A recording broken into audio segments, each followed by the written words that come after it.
Bonjour, je suis Julien, votre professeur de français pour le niveau A2. Nous allons maintenant voir les pronoms compléments d'objet directs et les pronoms compléments d'objet indirects. Alors, les pronoms compléments d'objet directs, à quoi ça sert? Ils servent à remplacer des noms exprimant une chose ou une personne.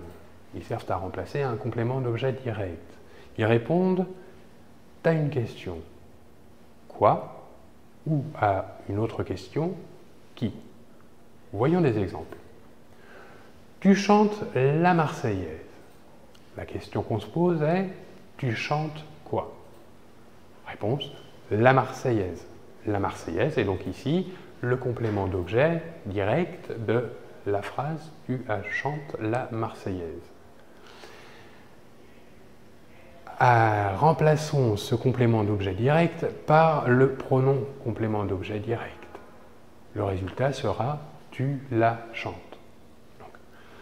Nous utilisons la car la Marseillaise ici est féminin singulier, donc le pronom complément d'objet direct singulier féminin est la. Autre exemple, vous avez rencontré Marie. La question qu'on se pose est, vous avez rencontré qui? Réponse, Marie. Marie est donc ici complément d'objet direct de la phrase que l'on peut remplacer par le pronom complément d'objet direct, la. Voyons l'exemple. Vous l'avez rencontré, donc ici, la se transforme en L' car avez commence par une voyelle.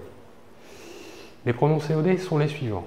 Donc à la première personne du singulier, me, à la deuxième personne du singulier, te, à la troisième personne du singulier, le et la, le masculin et le féminin.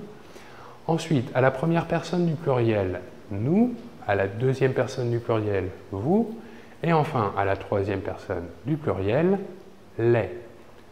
Les est ici un pronom autant masculin que féminin. Voyons maintenant les pronoms compléments d'objet indirects. Alors, les pronoms compléments d'objet indirects servent à remplacer des compléments d'objet indirects. Ces compléments d'objet indirects remplacent des personnes. Ils expriment des personnes et le complément d'objet indirect est introduit par la préposition à.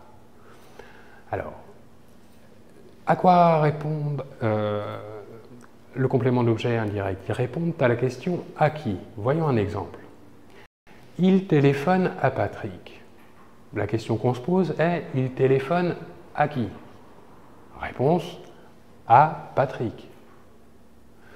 Donc, on remplace à Patrick par le complément d'objet indirect pronom lui et le résultat est il lui téléphone.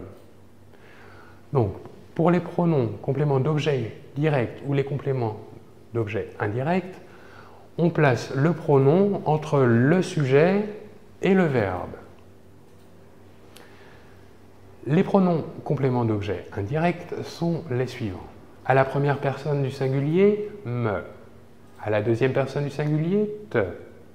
Ici, pas de changement avec les compléments d'objet direct. À la troisième personne du singulier, lui.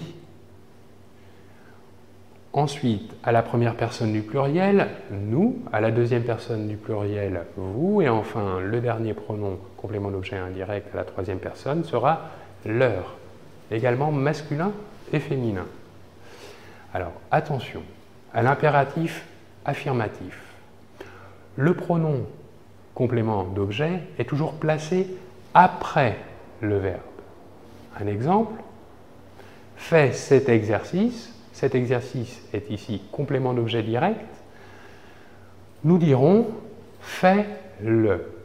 Fais est le verbe et le est le pronom complément d'objet direct qui remplace cet exercice. Donc on voit ici à l'impératif affirmatif que le pronom est placé après le verbe.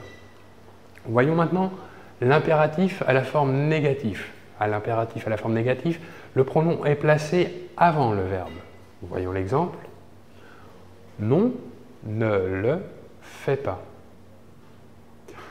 Voilà pour cette leçon sur les pronoms compléments d'objet direct et les pronoms compléments d'objet indirect. Je vous remercie beaucoup de votre attention et on se retrouve très vite. À bientôt. Au revoir.